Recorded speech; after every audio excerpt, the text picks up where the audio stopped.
ನಮಸ್ಕಾರ ವೀಕ್ಷಕರೇ, ಸುವರ್ಣ ಇನ್ಸ್ಪೈರ್ ಕನ್ನಡ ಚಾನಲ್ಗೆ ಸ್ವಾಗತ ಸುಸ್ವಾಗತ. ನಮ್ಮ ಚಾನಲನ್ನು ಸಬ್ಸ್ಕ್ರೈಬ್ ಮಾಡಿ, ಆಲ್ ಎಂದು ಬಟನ್ ಒತ್ತಿ.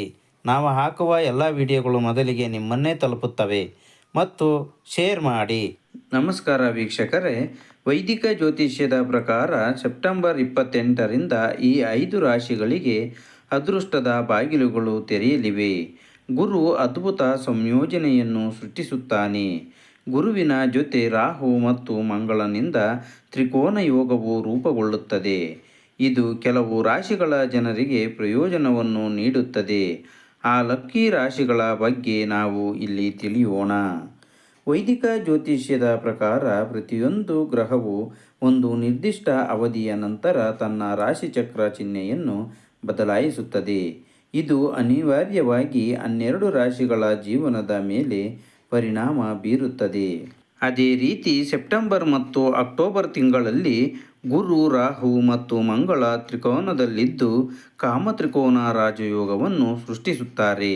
ಇದರ ಪರಿಣಾಮವಾಗಿ ಕೆಲವು ರಾಶಿಗಳು ಅನಿರೀಕ್ಷಿತ ಆರ್ಥಿಕ ಲಾಭಗಳನ್ನು ಮತ್ತು ಉದ್ಯೋಗ, ವ್ಯವಹಾರ ಮತ್ತು ಮದುವೆಯಲ್ಲಿ ಗಮನಾರ್ಹ ಪ್ರಯೋಜನಗಳನ್ನು ಅನುಭವಿಸಬಹುದು. ಹೆಚ್ಚುವರಿಯಾಗಿ ನೀವು ನಿಮ್ಮ ಅಪೇಕ್ಷಿತ ಗುರಿಗಳನ್ನು ಸಾಧಿಸುವಲ್ಲಿ ಯಶಸ್ವಿಯಾಗಬಹುದು. ಆ ಅದೃಷ್ಟ ರಾಶಿಗಳ ಬಗ್ಗೆ ಇನ್ನಷ್ಟು ತಿಳಿದುಕೊಳ್ಳೋಣ ಬನ್ನಿ. ವೈದಿಕ ಜ್ಯೋತಿಷ್ಯದ ಪ್ರಕಾರ 3 ಗ್ರಹಗಳ ಸ್ಥಾನಗಳಿಗೆ ಬಂದಾಗ ರಾಹು ಕುಂಭದಲ್ಲಿ, ಗುರು ಮಿಥುನದಲ್ಲಿ ಮತ್ತು ಮಂಗಳ ತುಲಾ ರಾಶಿಯಲ್ಲಿರುತ್ತಾನೆ. 3 ರಾಶಿಗಳು ಕಾಮತ್ರಿಕೋನದಲ್ಲಿ ಇರುತ್ತಾರೆ.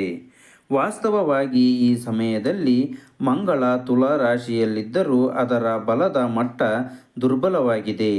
ಆದರೆ ಸೆಪ್ಟೆಂಬರ್ 28ರಂದು ಮಂಗಳ 9 ಡಿಗ್ರಿಗಳನ್ನು ತಲುಪುತ್ತದೆ ಮತ್ತು ಪೂರ್ಣ ಬಲವನ್ನು ಪಡೆಯುತ್ತದೆ. ನಂತರ ಅದರ ಪೂರ್ಣ ಫಲಿತಾಂಶಗಳು ಅನುಭವಿಸಲು ಪ್ರಾರಂಭವಾಗುತ್ತದೆ. ಈ ವಿಶೇಷ ಯೋಗವು ಅಕ್ಟೋಬರ್ 27ರವರೆಗೆ ಇರುತ್ತದೆ. ಇದರ ನಂತರ ಮಂಗಳ ತನ್ನ ರಾಶಿಚಕ್ರ ಚಿಹ್ನೆಯನ್ನು ಬದಲಾಯಿಸುತ್ತದೆ ಮತ್ತು ವೃಶ್ಚಿಕ ರಾಶಿಯನ್ನು ಪ್ರವೇಶಿಸುತ್ತದೆ.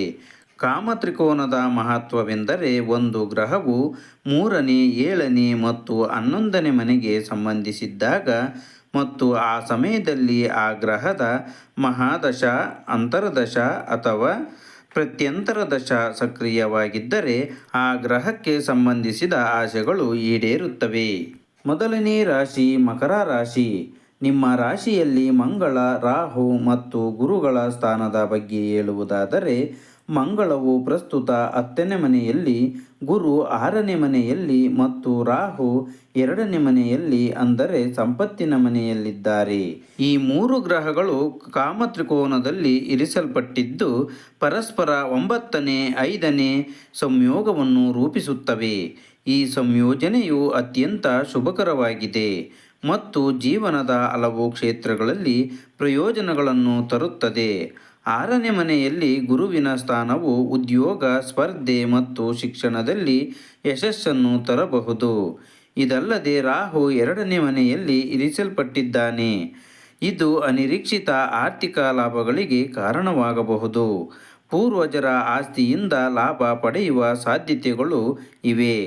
ಈ ಕಾಮತ್ರಿಕೋನ ಯೋಗವು ಮಕರ ರಾಶಿಯವರ ಅನೇಕ ಆಶೆಗಳನ್ನು ಪೂರೈಸುತ್ತದೆ. ಸಿಲುಕಿಕೊಂಡ ಹಣವನ್ನು ಮರಳಿ ಪಡೆಯುವ ಸಾಧ್ಯತೆಗಳಿವೆ. ನಿಮ್ಮ ಅನೇಕ ಆಶೆಗಳು ಈಡೇರಬಹುದು.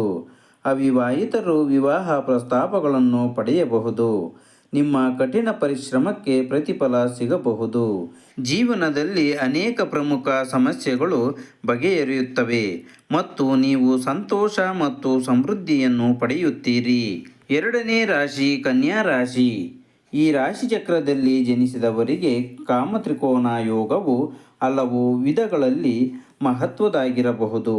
ಗುರು 10ನೇ ಮನೆಯಲ್ಲಿ, ಮಂಗಳ 2ನೇ ಮನೆಯಲ್ಲಿ ಮತ್ತು ರಾಹು 6ನೇ ಮನೆಯಲ್ಲಿದ್ದಾರೆ. ಇದರ ಪರಿಣಾಮದಿಂದಾಗಿ ಈ ರಾಶಿಚಕ್ರದಲ್ಲಿ ಜನಿಸಿದವರಿಗೆ ಕಾಮತ್ರಿಕೋನ ಯೋಗವು ಸಾಕಷ್ಟು ಪ್ರಯೋಜನಕಾರಿಯಾಗಬಹುದು.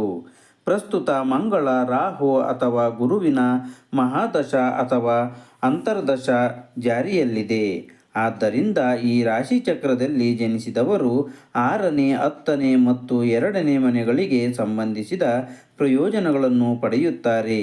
ಜ್ಯೋತಿಷ್ಯದಲ್ಲಿ 6ನೇ ಮನೆ ಉದ್ಯೋಗ ಮತ್ತು ಸೇವಾ ವಲಯವನ್ನು ಪ್ರತಿನಿಧಿಸುತ್ತದೆ. ವಿದೇಶಗಳ ಸೂಚಕನಾಗಿರುವ ರಾಹು 12ನೇ ಮನೆಯತ್ತ ದೃಷ್ಟಿ ಇಟ್ಟಿದ್ದಾನೆ. ಇದರ ಪರಿಣಾಮವಾಗಿ ನೀವು ವಿದೇಶಿ ಕಂಪನಿಗಳಿಂದ ಉದ್ಯೋಗದ ಕೊಡುಗೆಗಳನ್ನು ಪಡೆಯಬಹುದು. ನಿಮ್ಮ ಜೀವನದಲ್ಲಿ ದೀರ್ಘಕಾಲದ ಸಮಸ್ಯೆಗಳು ಕೊನೆಗೊಳ್ಳಬಹುದು. ನಿಮ್ಮ ಗುರಿಗಳನ್ನು ಸಾಧಿಸುವಲ್ಲಿ ನೀವು ಯಶಸ್ವಿಯಾಗಬಹುದು. ಪರೀಕ್ಷೆಗಳು ಅಥವಾ ಸಂದರ್ಶನಗಳಿಗೆ ತಯಾರಿ ನಡೆಸುತ್ತಿರುವ ವಿದ್ಯಾರ್ಥಿಗಳು ಸಹ ಯಶಸ್ಸನ್ನು ಕಾಣಬಹುದು. ಗುರುವಿನ ಪ್ರಭಾವವು ಸರ್ಕಾರಿ ಸಂಬಂಧಿತ ಪ್ರಯತ್ನಗಳಲ್ಲಿ ಗೌರವ ಮತ್ತು ಯಶಸ್ಸನ್ನು ತರಬಹುದು. 4ನೇ ಮನೆಯ ಮೇಲೆ ಗುರುವಿನ ಪ್ರಭಾವದಿಂದ ಆಸ್ತಿ ವಿವಾದಗಳು ಬಗೆಹರಿಯಬಹುದು ಅಥವಾ ನೀವು ಹೊಸ ಆಸ್ತಿಯನ್ನು ಖರೀದಿಸಬಹುದು. ವಿದೇಶಕ್ಕೆ ಹೋಗುವ ನಿಮ್ಮ ಕನಸು ಸಹ ನನಸಾಗಬಹುದು. 3ನೇ ರಾಶಿ ಧನು ರಾಶಿ. ರಾಹು, ಮಂಗಳ ಮತ್ತು ಗುರುಗಳ ಸಂಯೋಗದಿಂದ ರೂಪುಗೊಂಡ ತ್ರಿಕೋನವು ಧನು ರಾಶಿಯ ಜನರಿಗೆ ತುಂಬ ಪ್ರಯೋಜನಕಾರಿಯಾಗಿದೆ. ದೀರ್ಘಕಾಲದವರೆಗೆ ಆರ್ಥಿಕ ತೊಂದರೆಗಳನ್ನು ಎದುರಿಸುತ್ತಿರುವವರಿಗೆ ಇದು ಪ್ರಯೋಜನಕಾರಿಯಾಗಬಹುದು. ಹೆಚ್ಚುವರಿಯಾಗಿ ಕೆಲಸವೂ ಸಹ ಉತ್ತಮವಾಗಿ ಮುಂದುವರಿಯಲು ಪ್ರಾರಂಭಿಸುತ್ತದೆ. ಧನು ರಾಶಿಚಕ್ರ ಚಿಹ್ನೆಯ 11ನೇ ಮನೆಯು ರಾಹು ಮತ್ತು ಗುರು ಇಬ್ಬರ ಪ್ರಭಾವದಲ್ಲಿದೆ ಎಂಬುದನ್ನು ಗಮನಿಸಬೇಕು. ರಾಹು 5ನೇ ಮನೆಯಲ್ಲಿ, ಮಂಗಳ 11ನೇ ಮನೆಯಲ್ಲಿ ಮತ್ತು ಗುರು 7ನೇ ಮನೆಯಲ್ಲಿದ್ದಾರೆ. ಇದರ ಪರಿಣಾಮವಾಗಿ ಈ ರಾಶಿಚಕ್ರ ಚಿಹ್ನೆಯಡಿಯಲ್ಲಿ ಜನಿಸಿದವರು ಹಠಾತ್ ಆರ್ಥಿಕ ಲಾಭಗಳನ್ನು ಅನುಭವಿಸಬಹುದು. ನೀವು ಆಸ್ತಿಯ ಮೂಲಕವೂ ಗಣನೀಯ ಲಾಭವನ್ನು ಪಡೆಯಬಹುದು. ವೈದ್ಯಕೀಯ ಕ್ಷೇತ್ರದಲ್ಲಿಯೂ ಸಹ ಲಾಭದ ಸಾಧ್ಯತೆಗಳಿವೆ. 12ನೇ ಮನೆಯ ಅಧಿಪತಿ ಮಂಗಳನಾಗಿರುವುದರಿಂದ ವಿದೇಶದಿಂದ ಗಮನಾರ್ಹ ಆರ್ಥಿಕ ಲಾಭವನ್ನು ಪಡೆಯಬಹುದು. ರಾಹು ಮತ್ತು ಮಂಗಳ ತ್ರಿಕೋನವನ್ನು ರೂಪಿಸುತ್ತಿದ್ದಾರೆ. ಇದು ಶುಭ ಫಲಿತಾಂಶಗಳನ್ನು ನೀಡುತ್ತಿದೆ ಮತ್ತು ಗುರುವಿನ ಅಂಶವು 3ನೇ, 9ನೇ ಮತ್ತು 11ನೇ ಮನೆಗಳ ಮೇಲೆ ಬೀಳುತ್ತಿದೆ. ನೀವು ಕುಟುಂಬದೊಂದಿಗೆ ಗುಣಮಟ್ಟದ ಸಮಯವನ್ನು ಕಳೆಯುತ್ತೀರಿ.